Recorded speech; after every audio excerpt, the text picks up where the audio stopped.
Hello, my name is Dallin Robinson. I am a philosophy major at Brigham Young University, and today I'll be talking to you about Martin Heidegger. Hubert Dreyfus, a professor at UC Berkeley, stated, Descartes was obsessed with the idea that we couldn't get off the ground if we couldn't find something certain to reason from. And naturally, the only thing he could be certain of is that he was a thinking thing, because he said that even if he doubted that, he was thinking. So from there you could get started, and from there you could deduce everything. Every philosopher afterward, big deal philosophers like Kant, Spinoza, Leibniz, and so forth, they all just took that for granted. And then a philosopher came along with power enough to resist and overthrow the whole Plato-Descartes tradition, and that was Heidegger. Martin Heidegger was a German philosopher. In 1927, he published a book called Being and Time, which was a landmark in 20th century philosophy, one of the most influential works in philosophy in the last 100 years. Heidegger set out to answer the most fundamental of all questions, a question he believed all previous philosophers had entirely failed to answer. That question was, what is the meaning of being? Take a hammer, for example. When we describe it, we are saying what it is, what kind of thing it is, what is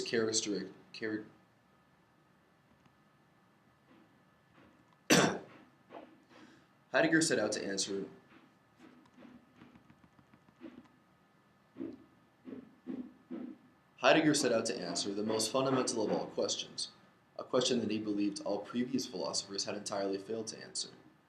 That question was, what is the meaning of being? Take a hammer, for example. When we describe it, we are saying what it is, what kind of thing it is, what is character.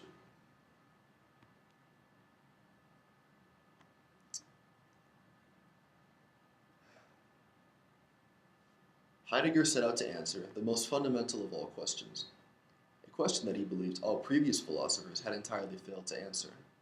That question was, what is the meaning of being? Take a hammer, for example. When we describe it, we are saying what it is. When we describe it, we are saying what it is, what kind of thing it is, what its characteristics and its functions and uses are. What its characteristics and functions and uses are. But there is this curious fact that it is. We take this fact for granted, but this is precisely the fact that Heidegger intended to address. Plato thought that things are as they really are when they are abstracted away from all their particular details. And that has been a driving force in philosophy ever since. Philosophers thought that we could understand the world by getting clear about the way we thought about the world. Sean Kelly, chair of the Department of Philosophy at Harvard University, stated that Heidegger's idea was that the Platonic model has got the story completely backwards.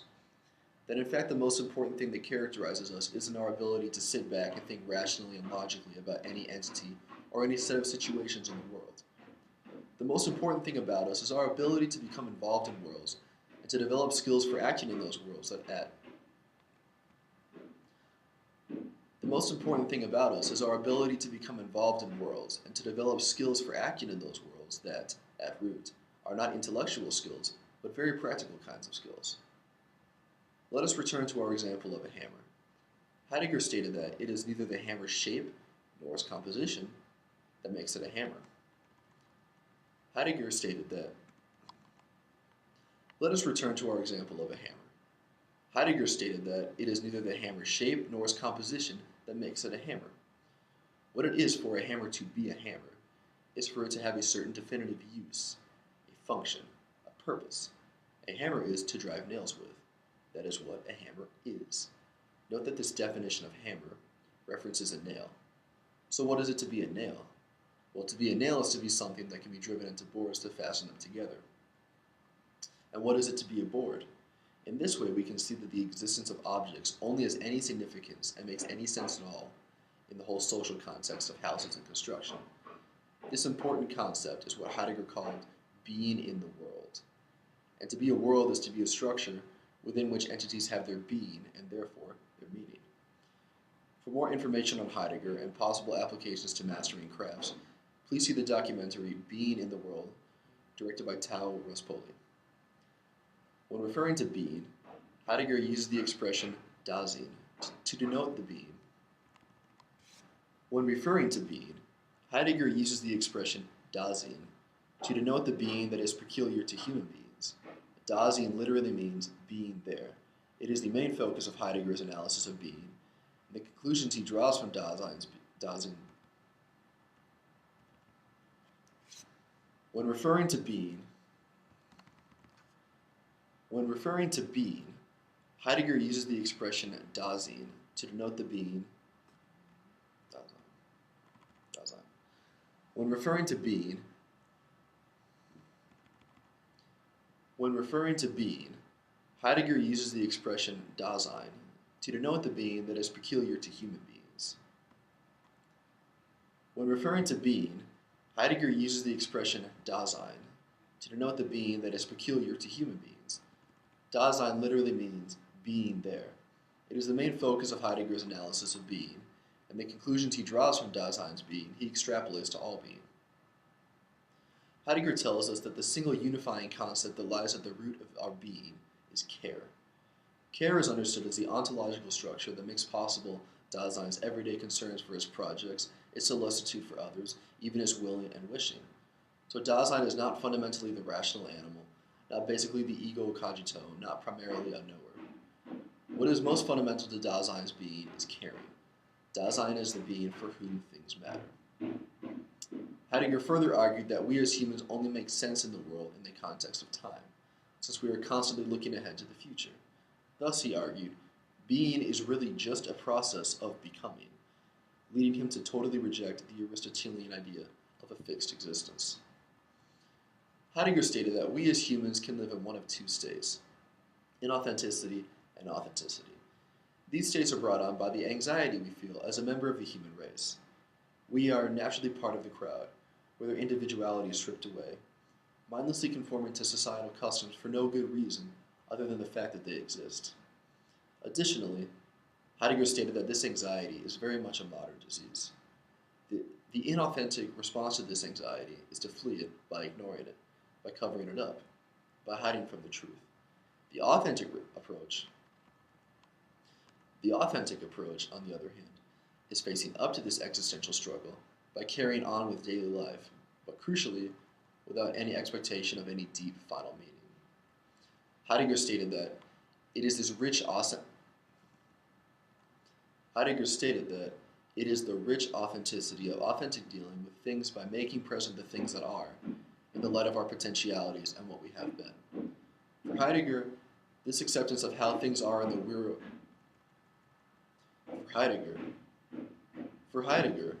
this acceptance of how things are in the real world, however limited it may be, is itself liberating.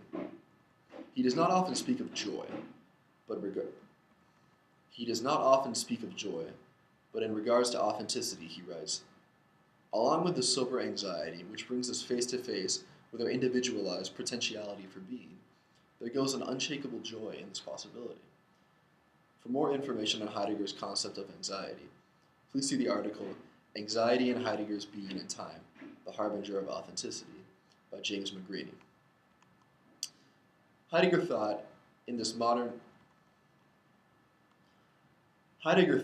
this modern epoch of civilization, we have ceased to view the world and nature as something that we are guardians of. Heidegger thought that in this modern epoch of civilization, we have ceased to view the world and nature as something that we are guardians or caretakers of. Instead, we view it strictly as a satisfaction for our desires. In contrast to what he called this monstrous paradigm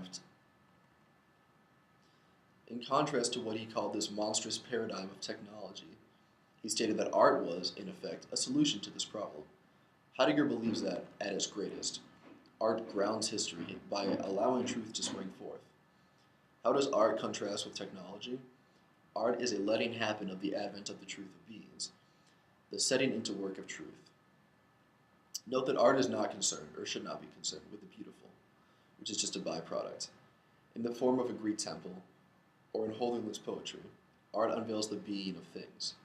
Art is truth. For more information on Heidegger's philosophy of art, please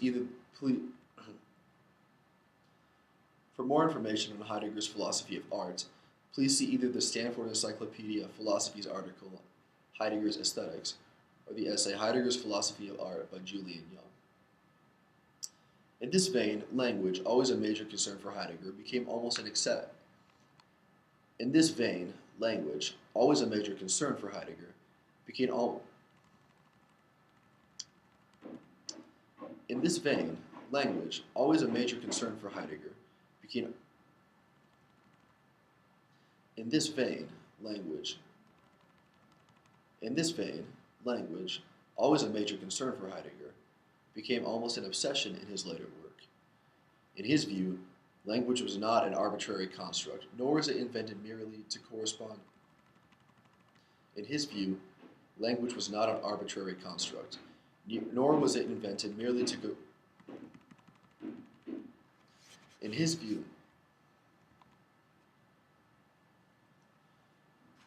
in this vein, language, always a major concern for Heidegger, became almost an obsession in his later work. In his view, language was not an arbitrary construct, nor was it invented merely to correspond to or describe the outside world. For Heidegger, vocabulary, as well as metaphors, idioms, and the whole construction of language, actively names things into being and can have a powerful and proactive effect on the world. For him, then, it was the poets, not the philosophers, priests, or scientists, who were the vanguard of humanity and his hope for future development. Notice that art is understood as a setting itself into work of the truth. This is a critical concept, that art is not entirely in the control of the artist. Talk of the Muses may be an expression of this idea. The work is given to the artist, and through the artist, to us. Art is a gift, a granting of disclosure that the human cannot be master of. Heidegger's impact on philosophy cannot be understated. Besides influencing Sartre, Camus, Beckett, Merleau-Ponty, and other existentialists, he sparked the philosophy of Derrida.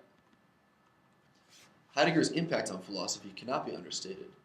Besides influencing Sartre, Camus, Beckett, Merleau-Ponty, and other existentialists, he sparked. Heidegger's impact on philosophy cannot be understated. Besides influencing Sartre, Camus, Beckett, Merleau-Ponty, and other existentialists, he sparked the philosophy of Derrida, Stiegler, Marcuse, Jones, and other persons. Heidegger's impact on philosophy cannot be understated. Besides influencing Sartre, Camus, Beckett, Merleau-Ponty, and other existentialists, he sparked the philosophy of Derrida, Stiegler, Marcuse, Jones, and other postmodernists. The title of Sartre's magnum opus, Being and Nothingness, is a direct reference to Heidegger's being and time. And although he coined the phrase existence precedes essence, it was from the philosophy of Heidegger that he drew his inspiration. Additionally, the existential concepts of facticity and authenticity originated in being and time. In the existentialism following Heidegger, specifically the theater of the absurd, relates to Heidegger's thought on existence and the need to seize all striving. Existentialist theater is a study in accepting the futility of existence, and therein finding meaning. To conclude Heidegger's thought, let us briefly return to Heidegger's modes of revealing. He states that every mode of revealing, art being an example. He states that every mode of revealing, art being an example. To conclude Heidegger's thought, let us briefly return to his modes of revealing. He states that every mode of revealing, art being an example, has the character of the receiving of a gift that cannot be forced or invented. So let us now ask, who does the sending of this gift? In asking this, we approach the clearest answer Heidegger has given as to the meaning of being. He states, from the dawn of Western European thinking until today, being means the same as presency. Being is determined as presence by time. So to think of either being or time as the giver of the gift of being, of presency, is to turn them back into entities. And that is precisely the wrong way to think. Better, he thinks, is the German phrase es gibt, which translated idiomatically means there is. So we can say that it gives being, or there is time. There is no sender of the gift of being, if by sender we mean there is no sender of the gift of being, if by sender we mean thing that sends. That would ground being in a being, precisely the error that metaphysics has made all these centuries. We must just acknowledge that there is time and there is being. But that acknowledgement is hidden from us under the domination of progress and technology. Intent on control and mastery, even thinking of human beings as simply resources to fulfill desires, we pass right over the mystery and the wonder of our presence. Heidegger looks forward to the day when humans will no longer think of themselves as lords of the earth, but as guardians or shepherds of being. The day when we take it as our responsibility to preserve and protect being, recognizing that being here, in time, is a gift we cannot master or control. We await this event, what Heidegger calls the event of appropriation, when mankind will finally understand what it means to be. We will not have to come to ourselves by force or willingness, but simply by letting being be. If this should take place, Heidegger says, we will be transformed as we experience the marvel of our. If this should take place, Heidegger says, we will be transformed as we experience the marvel of all marvels, that what is.